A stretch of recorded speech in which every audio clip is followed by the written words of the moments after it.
Hey everybody, welcome back to HemingwayLand.com, your source for quality, affordable land in the state of New Mexico. So, we've got two properties I'm going to discuss in this video. These two properties are so similar that there is no reason for me to make two videos. So, I'm going to discuss the minor differences between the two properties up front, and then I'm just going to focus more on the second property or the second listing page. But pretty much everything I discuss in this video will pertain to both of these lots. So, here we go.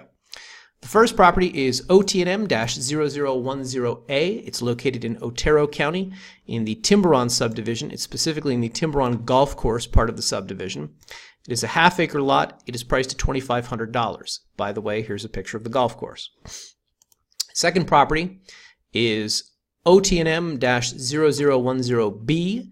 It is also in Otero County, also in Timberon, also by the golf course. It is also a half acre. This one, however, is priced at $2,750. The only difference in the pricing between the two is that the A property is a more densely forested lot. This property is more wide open, as I clumsily wrote here in the headline, which means that it's less forested, probably going to be easier to build on, less landscaping required here with this property. Okay, so let's just bring up A on a map. I'll show you where the A property is. A sits here off of Rio Pinar Drive. Two things to note. Number one, there is no power running along Rio Pinar. There is, however, power on Winter Drive. Specifically at this adjacent property, it has power, so it should not be difficult to get power extended out to this subject property, the A property, here on Rio Pinar, number one. Number two, there are water lines running along this road. Or the area is serviced by the Timberon Water and Sanitation District. So you can get water hooked up to this property, which means this half-acre lot is a buildable lot. Okay, and that's an important thing to know if you're buying land in New Mexico that's under 3/4 of an acre, specifically in these rural areas like this. So this lot is buildable, has water lines, power very close by. The second property, the B property, is literally one road over. So the A property is over here. This is the B property right here. The B property sits along Winter Drive. There are homes with power on Winter, but specifically, if you look right here, you can see that there are power lines running along the southwest boundary of the B property. So there's already power on the lot.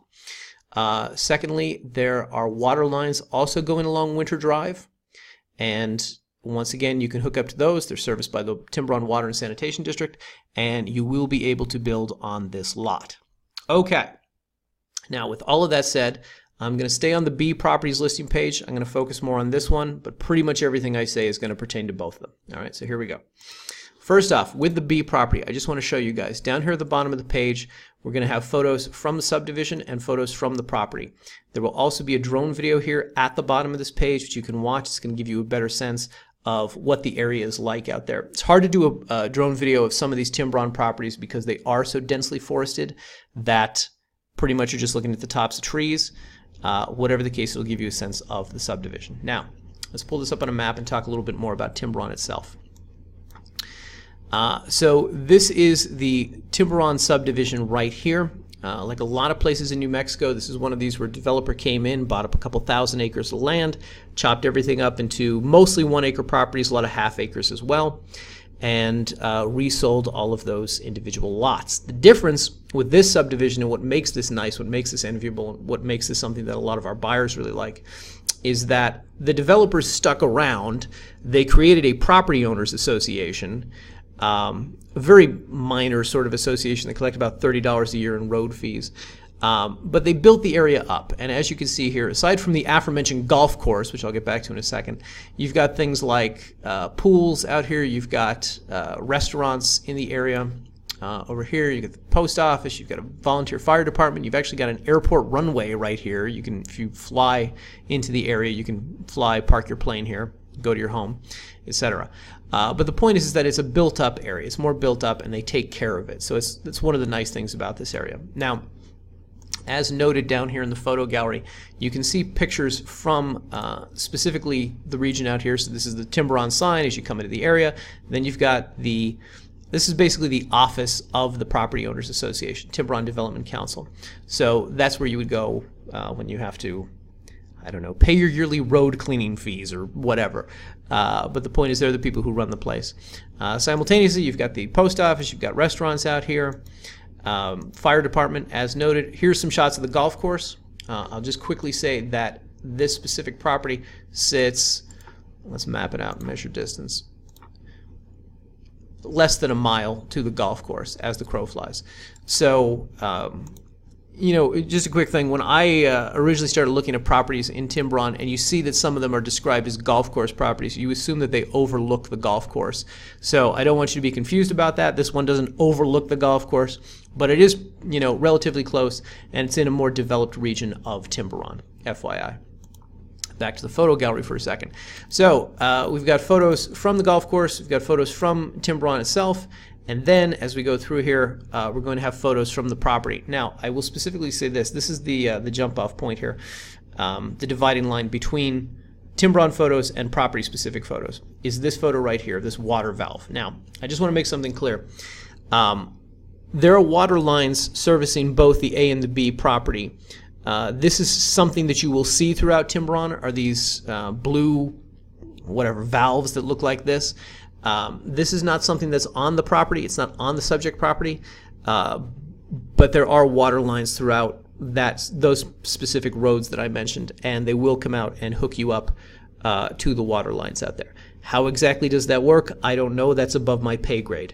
But point being, that is an option for you, water lines, and this is how you would identify them. They're out there. They're probably along the road, but not on every property.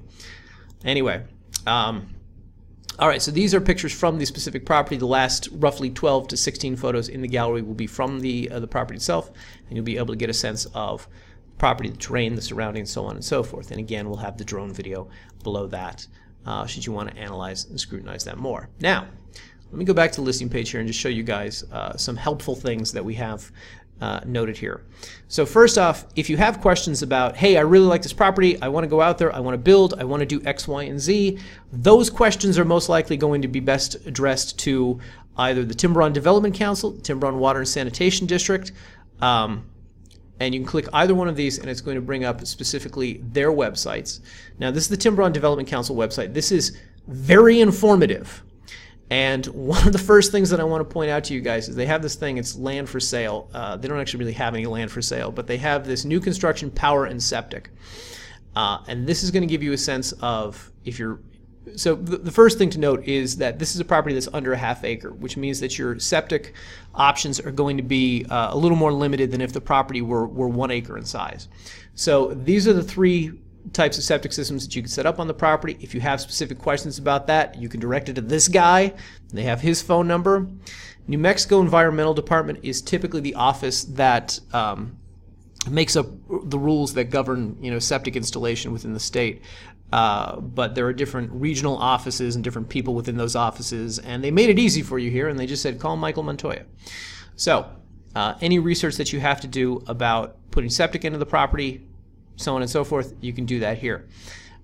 Furthermore, Timberon Water and Sanitation District, they are going to understand more about how to hook up water lines with the property. So if you have questions about that, I would highly recommend checking out their website, reading through this, giving them a call, asking them specific questions.